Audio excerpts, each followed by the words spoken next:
the Bible. Welcome. Good evening, everyone, and welcome to our first Agape group in 2025 on grief and trauma.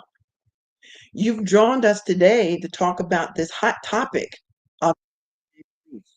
And it's so hot today because when you look around at all of the things that are going on in the world, it's an apt topic that we should include and be happy to talk about. It's going to be a lively discussion. And today you'll meet a wonderful woman, Dr. Laverne Adams, who will bring us a wealth of information on trauma and grief. So, a brief prayer.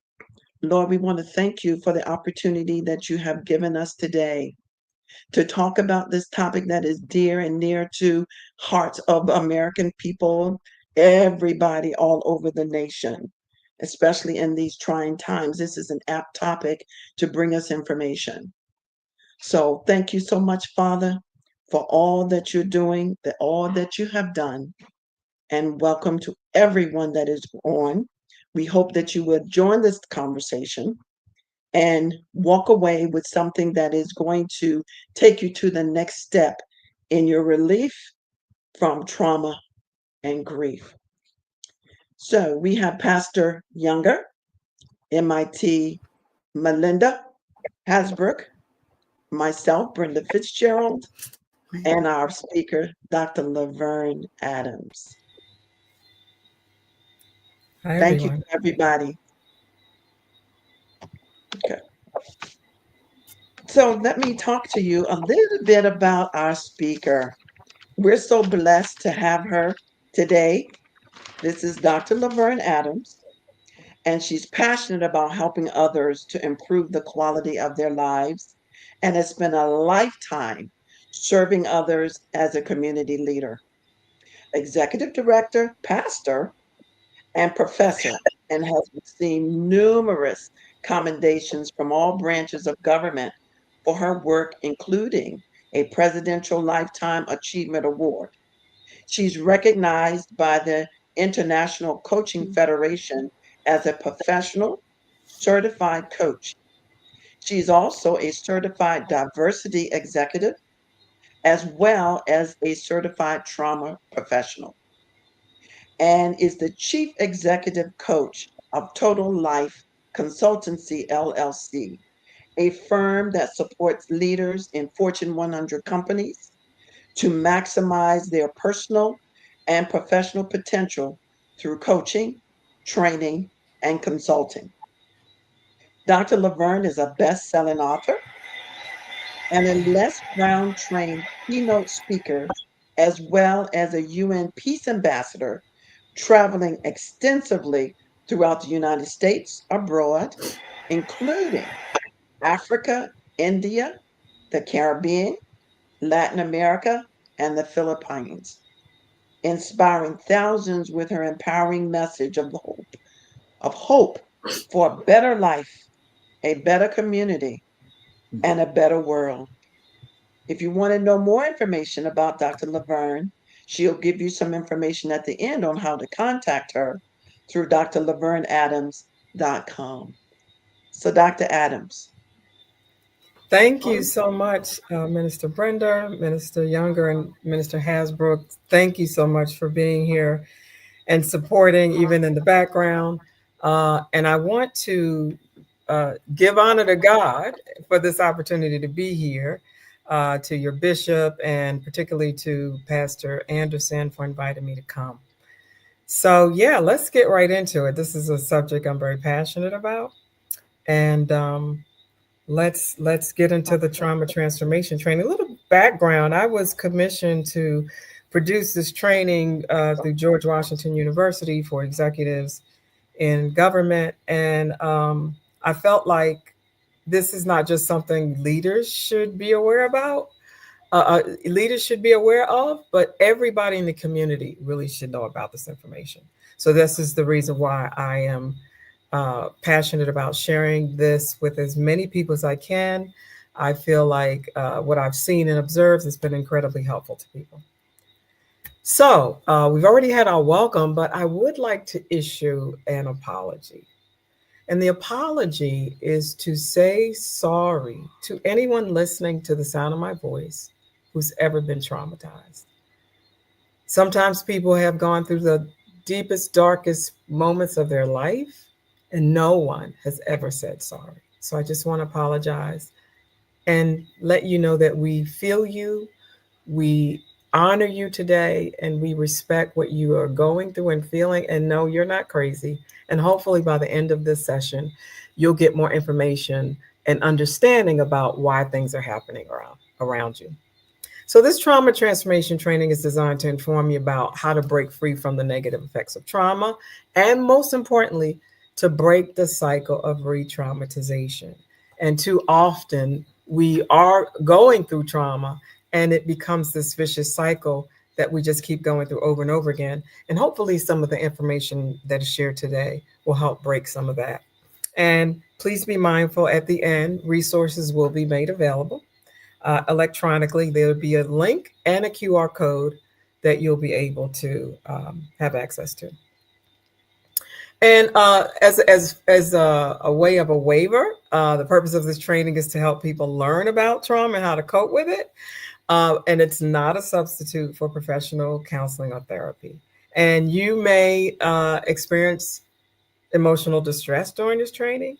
And particularly, you need to know that I am equipped to inform you about training, trauma, but I'm not a therapist, and I am not qualified as a medical or mental health professional. I am a certified trauma professional equipped with an expertise on information about trauma, which can be incredibly helpful to you.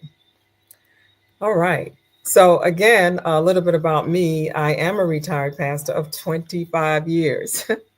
I laugh, and I do have a DMin from Palmer Theological Seminary. I did receive the Presidential Lifetime Achievement Award from President Joe Biden and Kamala Harris.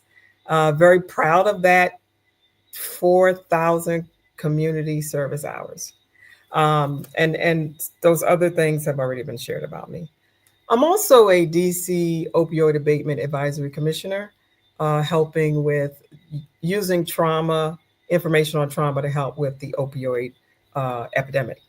And the message I always say in my story is that in spite of the trauma you've experienced, there's still an opportunity to thrive. And sometimes all people really need is just hope. So we want to provide that to you today. And so today, the choice is yours. What you learn can make a big difference in your life. It can transform you and other people around you, but it's really all a matter of what you do or what you learn. So make a decision what you're going to do with the information you received today. And there'll be opportunities for you to engage in the chat. And what we're asking you to do is to share what you're getting out of the content during the training. Feel free to interact with it, but protect your own privacy and refrain from sharing any personal details about yourself to protect your anonymity. So, in case some things that you learn or hear about today presents a trigger, there's what we call a four-corner breathing exercise. Very simple. Sometimes people make it more complicated than what it is, but it's a very simple exercise that you can do at any time, anywhere. And this is a tool that you can use to help you when you feel like you've been triggered around your trauma. And we'll talk about just a little bit about grief, very closely connected. Even in the situation, they produce very similar physical effects. So you could use this when you feel overwhelmed with grief as well. And it's very simple. It's imagining a box in front of you with four corners and breathing around the box. And some of the things that I share may sound oversimplified, but they're incredibly powerful when used in the right way. So when you breathe around the box at the left side of the box, you're going to breathe in. At the top of the box, you're going to hold your breath. At the bottom, at the right side of the box, you're going to release. And at the bottom, you're going to rest. So it's breathe in, 2, 3, 4, hold, 2, 3, 4, breathe out, 2, 3, 4, and rest, 2, 3, 4. And we typically do that in a session 4 times just to practice, but you can do it as many times as you need to in order to calm yourself down. So what does that do? The breath in is your normal breath. The holding is to slow down your heart rate and to a place where your body begins to feel safe. And then the breathing out and the resting does the same thing. So your heart rate is now uh, telling you that you're safe and this is under your control. And that's what makes this so powerful. This whole training is really about what you can do for yourself instead of feeling out of control and overwhelmed. Now you have tools that you can actually use to calm yourself down. And hopefully, this will be helpful for you. I'm going to do it one more time. Again, don't overcomplicate it. It's a breathing in, 2, 3, 4. Hold, 2, 3, 4. Breathe out, 2, 3, 4, and rest, 2, 3, 4. And if you tried it, just put in the chat if you felt any difference by doing it. All right. So here's our agenda. We're going to talk about what trauma is, how trauma affects the body, and ways to help overcome trauma. But the first thing we want to talk about is what is trauma. And I typically get my audience or participants to read, so I'll be doing a lot of reading today. And I'm not sure if, because what I'm seeing, it looks like the slides are off, probably the way it was uploaded, but I'm just wanted to make note of that. So, what is trauma? It's an event or series of events, an experience or prolonged experiences, and or a threat or perceived threat to a person that affects their well-being. That's the SAMHSA definition, Substance Abuse and Mental Health Services Administration. But the bottom line is trauma is anything that affects your well-being. Very simple. Whatever it is that affects your well-being, we can label as traumatic. And trauma then is an event, it's an experience, and it has effects. So let's look at the list of traumatic events. Diagnosis of a severe illness or medical condition, chronic mental health conditions, some highly invasive medical procedures, prolonged separation from family members, death of a parent or loved one, neglect during childhood, physical and sexual abuse, family alcohol or substance use disorders, chronic marital or partner discord, domestic violence, systemic racism, discrimination, oppression, genocide, displacement, environmental disasters, pandemic, earthquakes, human-made disasters such as school shootings, terrorist attacks, wars, underemployment. Oh my God, I'm losing my breath. Homelessness, poverty, community violence, war-related violence. Trauma is pervasive. Trauma is universal. Trauma is inescapable. So I want to ask you a question. Who gets traumatized? After reading that long list, who would you say gets traumatized? And feel free to put something in the chat if you have an answer.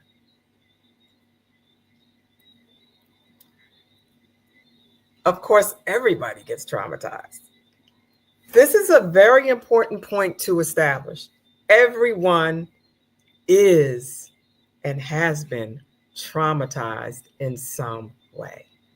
When we accept that fact, we deal with ourselves differently and we deal with others with a little bit more grace because we understand that we all have been and are going through something. There are no big I's and little U's when it comes to trauma. Trauma doesn't care whether it's black, white, young, old, rich, poor. Trauma affects everybody and everybody deals with it in different ways. And I love what Maya Angelou said. You may not be able to control all the events that happen to you, but you can certainly decide not to be reduced by them. Again, this essence of empowerment. being able to say, I can make a decision about how I deal with my grief and how I deal with my trauma. So I'm going to go very quickly through types of trauma. And this is a list that we put together, but it's not all inclusive. We're going to look at acute trauma, complex or relationship trauma, crossover or collective trauma, vicarious or secondary trauma. Again, some of the words are just big, but don't necessarily mean that it's complicated. So this is how trauma is experienced in these types of trauma. The first type is acute trauma, which would be what? The death of a loved one. What does that cause? It causes grief. And it could be a rape or witness of a crime. The bottom line is acute trauma is an episode, and it has a specific beginning and a specific end that negatively affects your well-being. Signs that somebody has acute trauma is they often will have detailed memories of something that happened. The man had on red shoelaces in his sneakers. I mean, things that you wouldn't even think about. This a person who has acute trauma will see very detailed uh, things and have very detailed memories. Exaggerated startle. This is a very important sign when people are heightened in their awareness and hypervigilant and always in a state of alert. That's a sign that someone has had acute trauma. And while I'm talking about these signs, it might be good to think about people who have these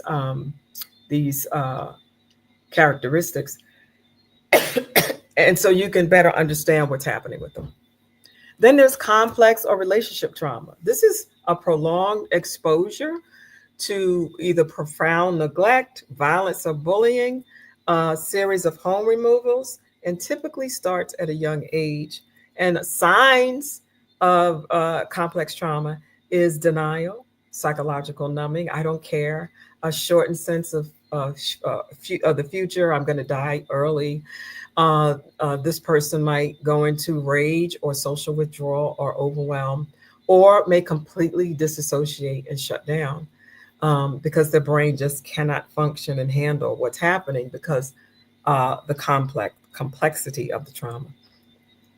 And then there's collective trauma, which is a shared psychological and emotional reaction to an event that a group or society, a large group of people, or an entire community has experienced.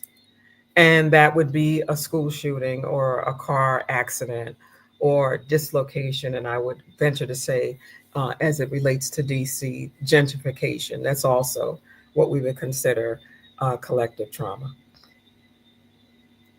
Some signs, and this is really important, the things that I've observed myself of collective trauma, is this perpetual mourning and depression that people who have experienced collective trauma just it's always raining. Um, Something is always wrong. Things are always bad, and they can't seem to get out from under it. This person may also have chronic pain and is constantly irritable. They may have sleep disturbances and even concentration problems. The next type of trauma we'll talk about today is secondary or vicarious trauma, or what we call compassion fatigue. And this is very important for, I would say, social workers and, in particular, people in ministry. I've been in ministry for almost 30 years, and I emphatically know what it's like to have compassion fatigue and the need to feel like you have to keep giving even when you don't have anything left to give. And I want to say the devil is a liar. You need to take care of yourself first. Take care of yourself, love yourself as you love your neighbor. You got to love yourself first. So I want to break that cycle of killing people for the sake of ministry. It's just not biblical. And we need to be very careful about that. So it not only impacts now, trauma not only impacts the person, but it also impacts you as a staff person or ministry person because it's almost like transferring onto you. And if you're not trained in how to to recognize trauma, it will not only transfer onto you, but it will also impact you and could even trigger you. So this is something to recognize so that you do not re-traumatize people in the event that this is something that happens to you. So, what are some of the effects of trauma? And before I move on, I know I said a lot. I want to give an opportunity to anyone who has questions. Um, and let's see if there are any questions or comments, even from those in the room. We had a couple comments from some, and one of them was at the beginning that music is a trigger for them, but they love music. How would you suggest they still be able to connect to music? Maybe it's a genre thing, but if you could speak on that. Oh yeah, that's a very important question. It's actually part of the presentation toward the end. Music is incredibly powerful, but what happens is there's something about a particular. I actually tell people there's a song that you just shouldn't play for me because it triggers me. So it might be a particular song, era, genre, like you said, Minister Melinda, that you just want to be aware of, understand that it could trigger you, and then you could decide. You have the power to decide what you're going to do about it. Either you can not listen to it, or you can be conscious and aware that it could trigger you, and then watch what happens to your physical demeanor and your body language, that kind of thing, so that you're in complete control. Most of all of this is about awareness. So the good news is that he or she is aware that this is a particular thing that bothers or triggers them, right? Now, what are you going to do about it? What we said at the beginning, the power is in your hands. Either not listen Yes. to that or understand what's happening to you when you listen to it. And you had a lot of agreement about that. That was a powerful statement for quite a few, that the choice is your own. So we had a lot of people comment on that, and the exercise that you did at the beginning, which if anyone missed it, they can always replay, but also save it to do again. There were a few comments about it being refreshing. I know for myself, it helped me relax for the first time all day. Good, So, good. but it's been quite powerful. Beautiful, beautiful. All right, so can we go deeper? Hmm. Yes. Well, someone Oh, asked the question, can family matters or issues cause trauma? So I'll let you oh, hold on to that definitely. one whenever you're Definitely. Let's hold on to that one. ready. Let's see if we answer some questions through the content. So, what are the effects of Okay. trauma? What are the effects of trauma? And sometimes we talk, we don't, raise your hand if you hear everybody talking about trauma lately. Trauma, trauma, everything's about trauma. But there's so much we don't know about it that once we begin to know, we get this level of understanding. It doesn't have this cloak over us like it used to, or it doesn't have the power over us like it used to, because we have an understanding. So once we understand what are the events, now we're looking at what are the effects. What are the effects and why it's important for us to deal with this. It's how it's experienced. And it's a result of trauma is a result of an event that your body cannot fully deal with. Something happened, you know, you can put in the chat what a traumatic event could look like. This thing happened. Your body was not designed to do trauma. So it stores it until it figures out what to do with it.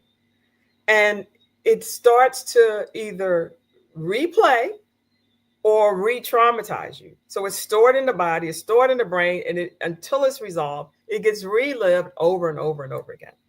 And this is what we call being stuck in a vicious cycle of re-traumatization. And this is what happens is you get this stinking thinking. Everything is wrong, everything is bad, you can't trust anybody. And I don't know about you, but as someone who is a trauma survivor, that's something I didn't want to stay like that for the rest of my life. Everybody is not bad, everything is not wrong, and I needed to find a way to get out from under that. So I hope this is helpful, because there is life after trauma, and I want to make that real clear. Dr. Adams, Yes.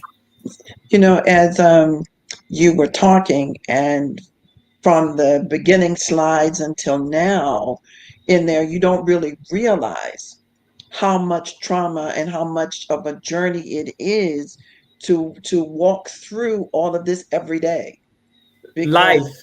it's just it's about trauma. We're traumatized. It's about living through this life. You're absolutely right. And I'm glad you said that. I'm kind of moving quickly. This is typically a 2-hour presentation. I've cut back quite a bit, but I kind of whipped through a lot of the experiences and I'm sorry, events, because it's everything every day that could traumatize you. But there's hope and there's help. And the reason why it's important for us to know that it could happen at any moment is so that we can prepare ourselves. And later on in the presentation, I'll say more about that, because it just is.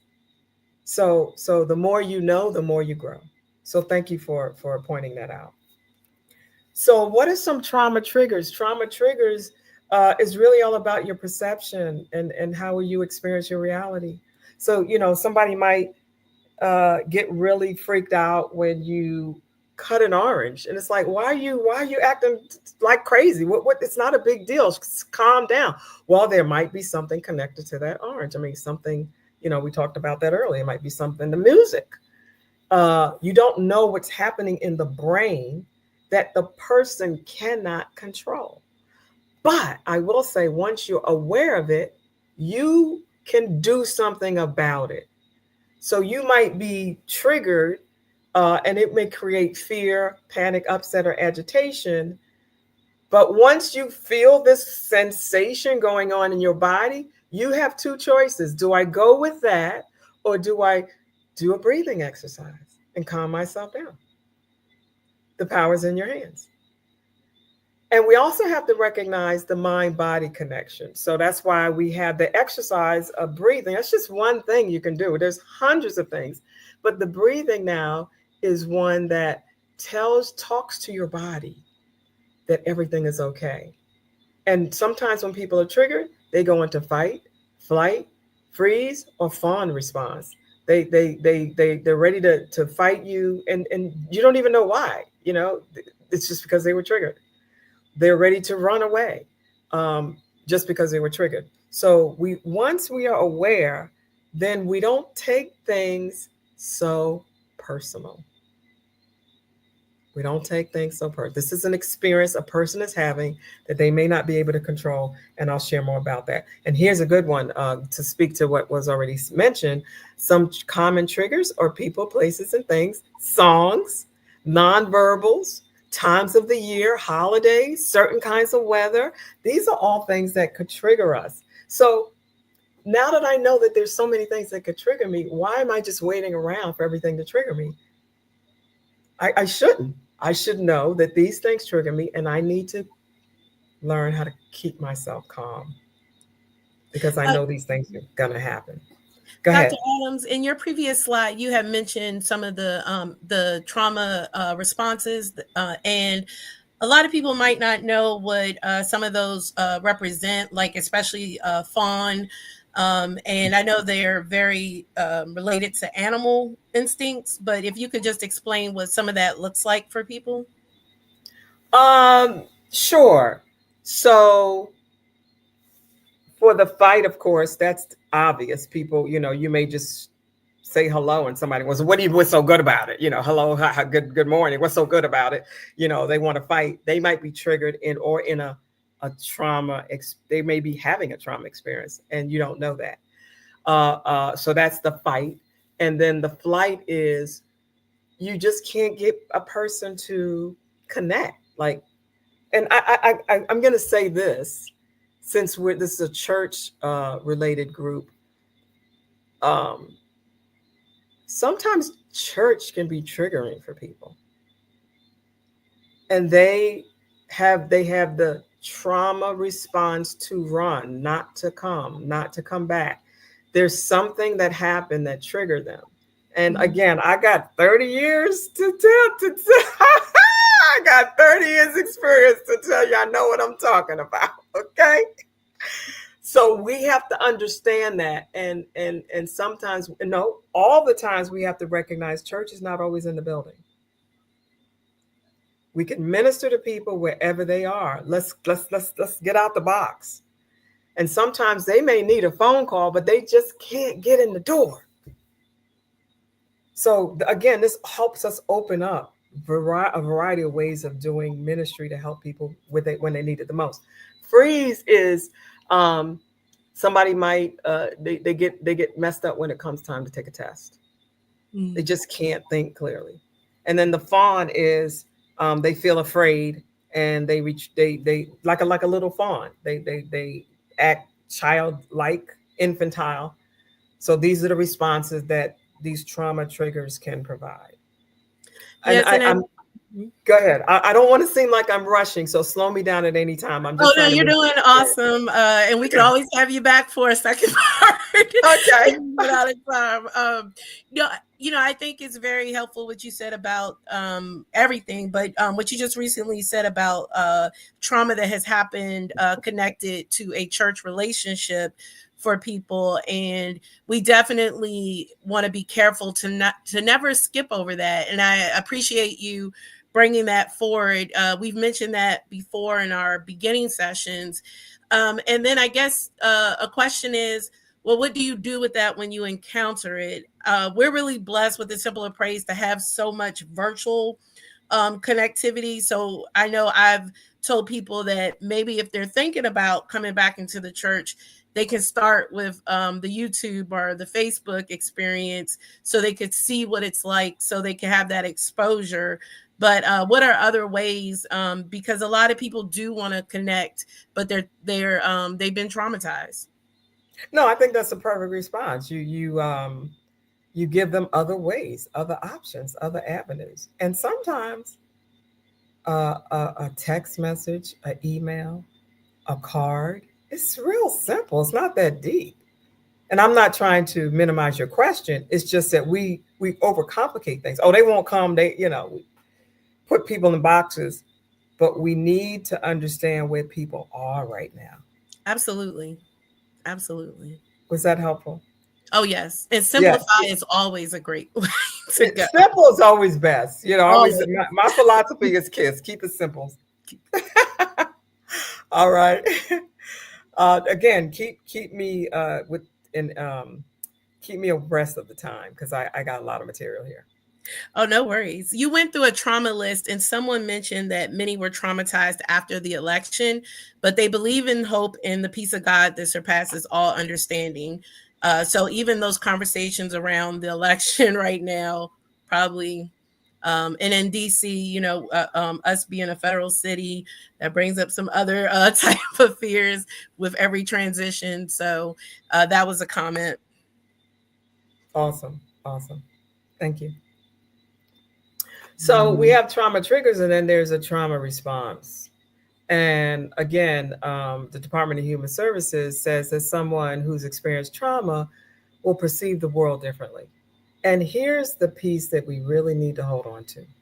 Any response to trauma can be seen as an act of self preservation. Remember, we said the brain doesn't know what to do. So if the brain makes you move your hands fast, that's just the brain trying to preserve itself and to expend this energy it doesn't know what to do with. It's an act of self preservation. So if somebody's in flight mode or fear mode or fawn mode, this is an act of self. They're trying to preserve themselves. And I'll go a little deeper to show you exactly what that looks like in the body. But when you look at this picture, you see the marks, or it's really a sign of brokenness. But she's back together, but she's never going to be the same. Now, that's not good, bad, or bad. It just is. It just is. She just is who she is right now, doing the best she can with what she has to work with. This is how we deal with people in trauma. This person, I don't care what they're doing, is doing the best they can with what they have to work with. Make sense? Put in the chat if it makes sense to you. I think that absolutely makes sense. Myself, I'm open about the fact that I live with serious mental illnesses, including a trauma history, and that became something that I was saying last year. I'm doing the best I can. Like That's all I have at this point. I'm doing the best I can, and that allowed for me to push away other people's shame, and also to push away guilt that I would always just keep building in and building in. And I'm just like, I'm doing the best I can. Yeah, So good I stuff. think that's very powerful. Yeah, good stuff. And my what I say is people do the best they can with what they have to work with. So Capacity. this is what you have, but this is not necessarily all you can have. Mm, So when you get more, you can do better. When you know better, you do better. So it absolutely. always leaves that room, that opening for growth. So Our thank you bishop for and senior pastor, Bishop Staples and Pastor Staples, they recently, towards the end of last year, talked about we can do better. But then they built on that and said to do better, you have to know better. you have to know better. And all that built on into our 2025 theme, which someone commented, no one left behind. Let's keep checking on each other. But I think that the way you just said that, we'll do better, and just we can always keep growing and do the best we can right now and give ourselves the grace that Yes, God gives us. Let's extend that grace to ourselves and others too. absolutely. Thank you for being transparent. All right. So let's look at the effects of trauma on the body. I do want to prepare you for the content is graphic. So it's not like X-rated or anything like that, but it's very visual. And I just wanted to prepare you that we're going to look at how trauma affects the body. So this is a person who has been triggered by trauma. And this is the auto response that actually happens when they're triggered. So this is the brain on trauma. And if you look at this little saying here, it says amygdala. This little thing right here is what's running the show. It's the whole brain, and this little amygdala is what's running the show when a person has been triggered by trauma. The entire front of their brain, which is the prefrontal cortex, has been shut down, it's disengaged. There isn't anything anybody could do to change that. It happens. You can't go in your head and switch it off or on. So you have this disengagement of executive functioning, which is basically we'll go a little deeper into that, the way you think. But then if you look at it, the pituitary gland gets stimulated and does all of these things to the body. It contorts the facial muscles. It affects the thyroids, the heart, the GI tract slows down, the adrenal glands releases hormones, stress hormones. And all of this stuff happens to a person's body within milliseconds. So when a person is triggered, it's like all this stuff happens. And what the result of that is that fight, flight, fawn, freeze mode. That's what happens after they're triggered because they just don't know what to do with it. And this is from The Body Keeps the Score, Bessel uh, gosh, Doran, Van Doren, which is a great book for you to read. It's huge, but this came from that book. And then here's what it looks like to understand in terms of what the prefrontal cortex does. It's the power of your self control and decision making. So now all the decision making is gone. It's just locked off. So it's no wonder people do crazy things when they're traumatized. For example, if a police officer pulls you over and you get out and run, it's a trauma trigger auto response because you don't know what to do. This is a flight response. Does it make sense? Is it making sense? You can put in the chat if it makes sense. All your decision making goes out the window. Your thinking becomes black and white. Either I'm dead or alive. Either it's good or bad. Either it's up or down. Because the thinking, the memory, and the decision making is gone offline. And then this little amygdala, which we talked about earlier, is your emotional regulation and the fear response. It causes the primitive brain to be activated. And then, of course, the hippocampus, which is the learning, it goes offline as well. So this is just so you could see what happens and how important it is to know what's happening to you and to be aware. of what's happening to you so you could do something about what's happening to you instead of just being overwhelmed and overtaken by it. So Dr. Adams, this is clearly telling you what is happening when you're just standing there paralyzed. Precisely. You just don't know what to do. Precisely. And it can make you have that fond kind of infantile or kid response because you just don't know what to do. You don't know what to do. And this is where grace comes in. If a person is in a trauma state, and whatever the reaction or response is, the last thing we need to do is tell them they need to do something because they don't know what to do. Just give them a minute to regroup. Does it make sense? If the activity and the action of a person is foreign to you and is totally beyond your capacity to understand, take a moment and just give everything grace. And that After you get a hold of yourself. after you get I was getting ready to say after you get your tongue out of your face, your back in your mouth, and Yes. Yes. this is okay. When people ask the question, "What do I do to help others with traumas?" The first person to help is yourself. Yeah.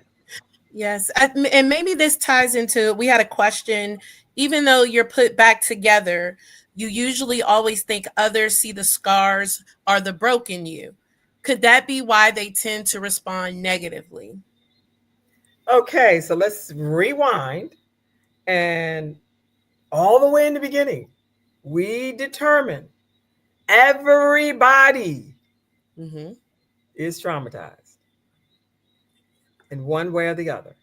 So that was to help us understand we don't need to worry about who's thinking about what and who's doing what. We all are working on something. So I don't give energy to what people think or what they do. The energy I need is to maintain and manage myself. So the energy would be better spent calming yourself down and not worrying about what people think. Because that, once you start, what you focus on grows. Once you start focusing on what other people think, it's going to overtake your life.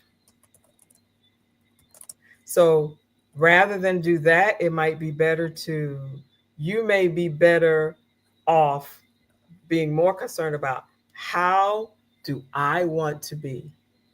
And it's okay to be, I don't want to say concerned, but be want to be perceived as good. It's okay. But to be over concerned about it, that's under your control. So the energy is better spent being the person you want to be rather than worrying about what people are doing and think. And I promise you, if you can get your mind off of that, we're gonna delve into that real quick. I think when it talk about grief, um, then you would have more energy back in your energy bank to help yourself. Stop worrying about what other people think. Yes. So almost done, almost down to the wire. Just I was looking at the time, and trust me, I'm here as long as you need me to be, but I don't want to overstep my bounds. So we're in a trauma matrix. We're back at the beginning. All these things cause trauma. Life is traumatic. It's pervasive. It's everywhere. But we don't have to walk around like we're walking on landmines. We have to be prepared. It's better to be prepared. So how do we get out of this trauma matrix? How do we break the cycle of trauma? How do we get unstuck? How do we live a more productive life? And how do we overcome trauma? Well, the first thing we shouldn't do is adopt unhealthy behaviors, which is what a lot of people do. We adopt unhealthy behaviors. We take opioids, pain relievers, drugs, alcohol, eating, and the list goes on and on. And that's not the answer. Now, it doesn't stop the fact that it may be happening for people. It's just not the way to overcome trauma. It almost intensifies trauma, if you will. So, what we can do, and this is the most important thing that I've said here tonight, and that is to build your own resilience. And that is through self care, and that helps us to reduce the negative effects of trauma. Again, this my presentation is skewed a little bit, so some of the words are off. I'm not sure if people can see it correctly, but building yourself up could never be overdone. You have to think about, what am I doing to take care of myself? What am I doing to make me a better person, so no matter what comes down the pike, I can handle it better? And this is what primarily helps reduce the effects of trauma. If I'm on 100 all the time, the next drop is going to make me bust out. But if I've done my self-care routine and practices to keep me grounded, then something may happen. I'm not going to respond as sharply as I would if I'm on 100. Is that making sense? It may sound oversimplified, but this could save your life. And I'll also say, no is a complete sentence.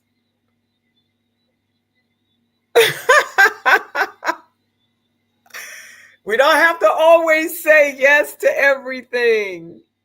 We don't have, if it means that it's going to take away from my well being, I'm doing myself a disservice. And I need to think about, how can I care for myself so I can be better for others. So that's one of the things you can do. And then here's something very powerful for you to think. Instead of thinking, what's wrong with you? Somebody might be acting out in a rage, or it might be won't respond or non-responsive. Instead of saying, what's wrong with you? Think about, what could have happened to that person? What could have happened to that person to bring on such a response that you did not create? See, this is what we do. Oh, they're not talking to me, or we take it personal. Don't take it personal. You don't know what people are going through and when. So the last thing you want to do is say, what's wrong with you?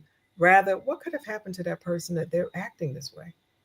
Takes the focus completely off of you and gives grace to the other person. Yeah. And here's my secret for trauma support. And this is what I use to help me understand where people are.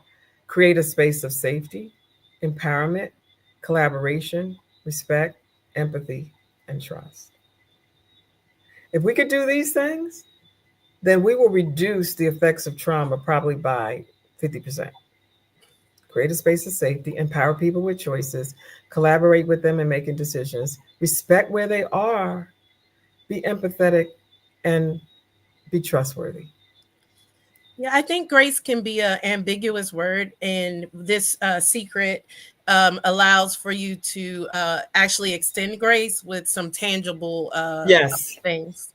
agreed. Thank you, Minister Melendez. It helps to unpack that whole grace. Um, what's the word we use all the time? Uh, it's a buzzword. So definitely. Mhm. Yes, definitely. All right, so here's some tools. Before I give you the tools, I just want to know, because we're kind of a little over time, and I'm going to go through the tools pretty quickly. Uh, is there any questions or comments that we want to address? There was a earlier question that perhaps you could address or guide. There was a question: how does systematic trauma, such as racism or sexism, impact individuals and communities? Oh yeah, I think I did. I did cut out a lot of the presentation because, like I said, it's 2 hours. I did address that briefly, um, very briefly, about gentrification and Mhm. racism. It is very, very impactful, and that even makes your ability to care for yourself even more paramount, because it's an overarching system that you're living in. So now, rather than always have this fire on top of your head, you've given yourself an opportunity to care for yourself, so it's not so impactful. Yes.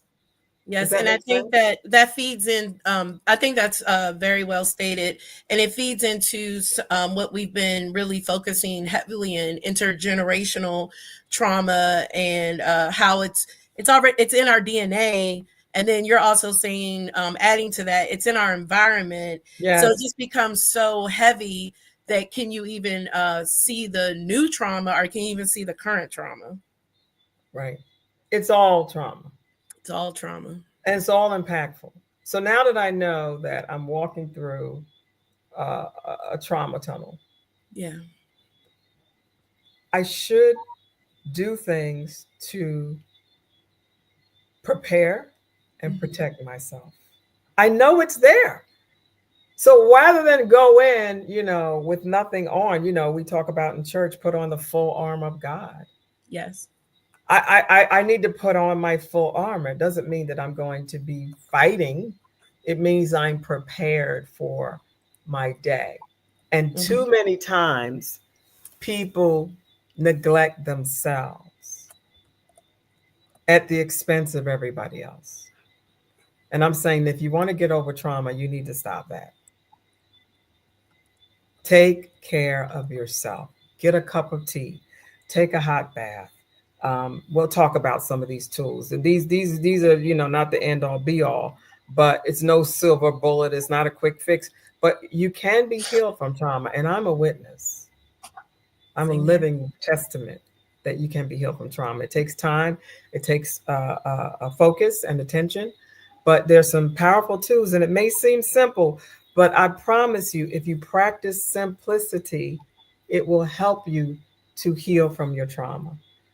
The first one is spirituality, and I want to leave that open for whatever that is for people, because describing that could be traumatizing to people.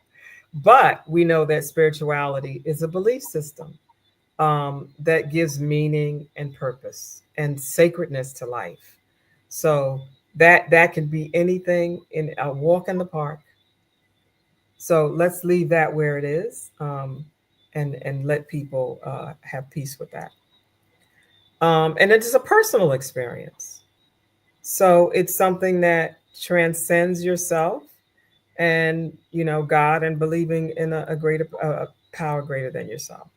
Then there's what we call grounding exercises that can help you calm yourself during or after a traumatic event, which is slow breathing, and we talked about that in the beginning. That's why we practiced it early on, and it will work wonders for you. Like they say, it'll work if you work it. All Mhm. right. And then, believe it or not, moving your body, either jumping jacks, jumping up and down, jumping, jogging in place, jumping rope. These are trauma release exercises. If you feel yourself tightening up, rather than crawl up, crawl up into a ball, you can release that trauma. You see how empowering this is? You don't have to just allow yourself to be overtaken by it. If you feel, again, this is really all about awareness. If you feel yourself being overtaken by this trauma trigger, become aware of it and do something about it, whether it's taking a nap, getting some tea, doing these trauma release exercises, so forth and so on. And then yoga has proven to be a way to help people feel centered and to have a better mind body relationship, and improving their relationship with others. Again, that's that mind body connection. And then dance. Dancing is a way to, sometimes people do praise dance. It doesn't matter what kind of dance you're doing, you're moving your body so that the trauma doesn't find a place to store itself in your body. And dancing also releases endorphins and all those other good, um, happy chemicals to help you overcome some of the trauma you're experiencing. Art therapy is a way to get what's inside out of you and help unburdens people to have a way to express their trauma. Again, this is really about liberation and helping people be empowered to become free from the things that bind them. And you can't tell somebody what that looks like. Can I get an amen, church? Amen. You can't tell somebody what that trauma looks like on side and on the inside of them. But if you give them an opportunity, they can get it out. And my God, sometimes we can really be amazed at what they see. Music therapy, we talked about this. Music therapy is a very powerful tool to heal. Um, The types of music is very important. So, is it any wonder you have a lot of violence and killing when you listen to certain kind of music? And when you listen to other kind of music, the studies show that there are benefits to listening to music, and that it takes 13 minutes to release sadness, and just 9 minutes of listening to music to make you happy. So you can change your own state if you avail yourselves to the tools that you have in front of you. And then, if all else fails, psychological therapy. All these tools will help you, but if it's overwhelming, you should seek the help of a therapist, a counselor, or a mental health specialist. And I know there's been, taboo around that, but we go to the doctor for our bodies, but we need to also go to a doctor for our minds. Or you can just breathe. And there was a video, we're not going to be able to see that. Um,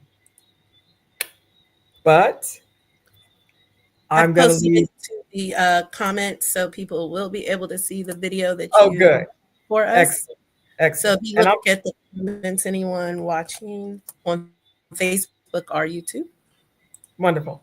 So if there's anyone with any questions or yes. comments, I know I'm over time, but I just wanted to honor that. We had, I think, a great couple comments to wrap up. One was unhealthy behavior is emotional suppression and avoidance. And there was quite a few comments about people are understanding trauma is for affects everyone, including themselves, and we are all traumatized in some way or another. And there seems to be a deeper understanding. There are a few, please come back. So we Oh, will honor that. And I oh, thought what you mentioned is the tools. I think that that is a great place to add to the toolbox that our Agape leader, Pastor Dr. Sharon Anderson, brings up a lot, and we seem to be adding new tools every session. So all of these were unique, and what's great about what you mentioned, everything is available for free, limited cost, and even insurance provides some of these. And so, if people need help finding those resources, we definitely want to connect them to you. Um, Look at that, scan the code, and we'll put the link here also, and also reach oh, out. I'm sorry. The code was it's tiktokdc.com/survey. It's just because of the way the Yeah, presentation is square. So if you could put that link in the I chat. did, and it did show up on your screen, Oh, and good. it's I in just the can't see chat it for some also. reason. Okay, I'm Yep, sorry, it's in Minister. the chat also. And then we also always say reach out to us too. No problem. You're doing great. Wonderful, wonderful, Um, wonderful. Well, if there are no other questions, I just want to thank you for the opportunity to share this information. I'm very passionate about it. I really believe this is my purpose for being on the planet, to help people know how to handle trauma and be the best version of themselves. So, the last thing I want to say is that today you could be standing next to someone who's trying their best not to fall apart. So, whatever you do today, do it with kindness in your heart. Amen. Dr. Thank Adams, this is really, really very, very good. We had no idea how impactful you. this Amen. is. I mean, and has, yeah, challenged what we thought, what I thought anyway, when you Same come here. in, you're talking about trauma, Hmm. how really the smallest things that we think about that that we're okay with, and we find out I'm really not okay. I didn't know I was going to get this nervous about this, or anything so simple. Even our next neighbor that sits next to us, we start to look at them a little bit There differently you go. when they are acting as we say. What's wrong with her? Yeah. We'll change our language, Yes. Yes. to is what's happened? Did something happen to you today? Are you okay? Yes. Oh my So it God. changes. So that was monumental, and we're so appreciative for all of that. And definitely, I think we'll have to get you to come back a little bit more and teach us more Absolutely. about trauma, because it just listening to the comments that were there, people want more, and we're so grateful and so thankful. for you to It's been come. my pleasure. It's been my It pleasure. starts Yes, with you. That's what you said. Yes. yes, It with starts you. with you. Yeah. Hmm. And someone said, please bring her because she will help a lot of people if they listen. And I've been in trauma therapy for over 23 years, and I learned a lot tonight. And that always excites me when I can be engaged in something and learn much more and be excited. We will definitely have you connect because I saw you had your Facebook and other ways. We will definitely connect everyone in the comments on YouTube and on Facebook, but you also definitely can reach out to us to help us connect you to Dr. Adams. But we definitely would be excited. Beautiful. Thank you. Thank you again for the opportunity. It's always my pleasure. Melinda, you want to close us out? Sure. It'd be an honor. Dear Lord, we just thank you. We thank you for having your way. Lord, you tell us to trust the process. And Lord, we just thank you. We thank you for grace and favor. We thank you for the 2025, no one left behind. This is a great way to express that, God. And we just thank you. We thank you for the favor over us and the grace. We thank you for our leadership at the Temple of Praise with Bishop Glenn A. Staples and Pastor Sharon Harrington Staples, Lord. We just thank you that this is so important to them and us that we are allowed to do this and find a way to do this. We thank you for the leadership of the Agape groups and Pastor Anderson while she is away, but not far from us at all. Please continue to cover all of us and and cover Dr. Adams, who has poured into us, God, poured into us without charge, Lord. Just bless her. And we thank you for the leadership and the logistics that you put in us and our media ministry on the back end watching out. In Jesus' most holy name, we pray. Amen. Amen. More Bible study.